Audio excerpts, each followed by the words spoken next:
Bullivant with Trappers Landing Lodge here on beautiful Leech Lake, and I'm doing a little pre-fishing for the year, as you might say.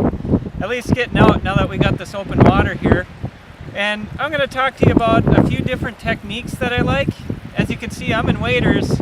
You don't always need a boat out on Leech Lake, so we're going to talk a little bit of techniques that I use early season walleye fishing on Leech Lake. As you can see, it gets a little bit windy out on the big lake, and sometimes that can be kind of intimidating to a lot of anglers when they come up here and visit us at Trappers Landing up on Leech Lake. It is a big lake. It may be very intimidating for most anglers, especially if you have a smaller boat or if you don't even have a boat. So when I was walking out there in the waders, you can bring up your favorite pair of waders, you can bring up maybe a pair of knee-high boots, and you can fish from shore. That's the nice part, especially where we are. We have some very good structure that brings the walleyes right to our shoreline. So there's a lot of different techniques that will work very well. One of my favorite techniques, and it's an easy technique, lots of people can pick it up, is just using a regular jig and a plastic. This is a ripple shad made by Berkley. I like the 3 to 4 inch size this time of year. You can go down to like a 2.5 inch size. And I just work the shoreline. I cast it out, I can walk around, I look for those deep breaks, I'll cast out my jig, and you'll make sure that it sits down at the bottom. Give it a little bit of time, reach down, and I'm just going to jerk it back each time. Jerk and reel for it, and that's going to be a great technique, especially early in the year. And there's a multitude of different colors. This one's kind of like their finished shad or one of their shad versions. I've got, of course, another favorite one I have is the rainbow minnow look-alike. And then, of course, you got live bait too. Grab a bucket of minnows, you can strap it onto your waders and have your minnows follow you around and keep alive. So live bait and minnows, casting out a jig from shoreline's a great technique.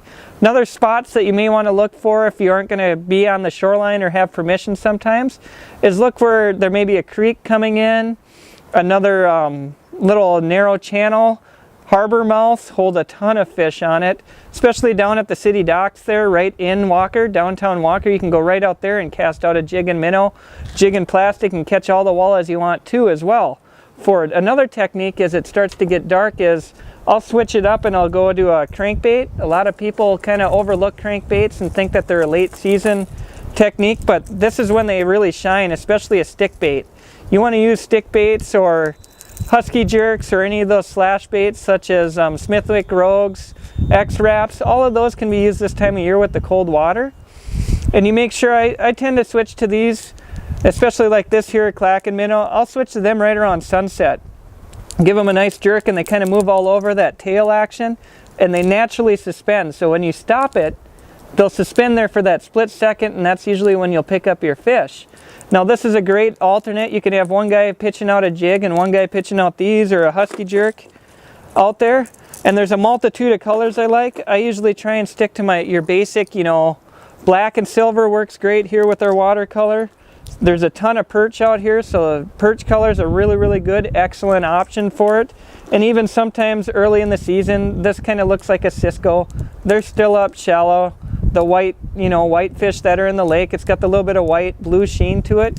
But there's a multitude of different sizes. You can go all the way from the small, one of these smaller number 8 sizes all the way up to like a number 14, which some people think that this is for like a muskie or a northern pike. But really, in actuality, you'll catch a lot of walleyes. You'll even find some nice keepers using this size. And it all goes down to a lot of sunlight. If I have a really bright day, I tend to stick to like a blue silver, something shiny, fire tiger color. If it goes to an overcast or I got an overcast nighttime, I'll go to like a gold color shine, or even do the glass minnows that are out there. They got some of those cool little clear glass that has painted over it. And it just depends on cloud cover, experimenting, size. A lot of that comes down to just those things. Nice part about out here is you can night fish too, and that's when those walleyes really come in shallow. It's a great time to, you can have everyone sit next to the campfire, go down there and cast a few lures, walk along the shoreline, right there, right on shore. I mean, great shoreline, excellent opportunity for you to do a little bit of alternate walleye fishing. So next time you're up here, you may have left the boat at home or you may not have one. We do have boats to rent, of course, too, but let's say you get a little bit, it's a little bit windy like this, and you want an alternate shot to catch your limit and make sure you get those walleyes. Bring up your waders or your hip boots and come check us out here at Trappers Landing Lodge.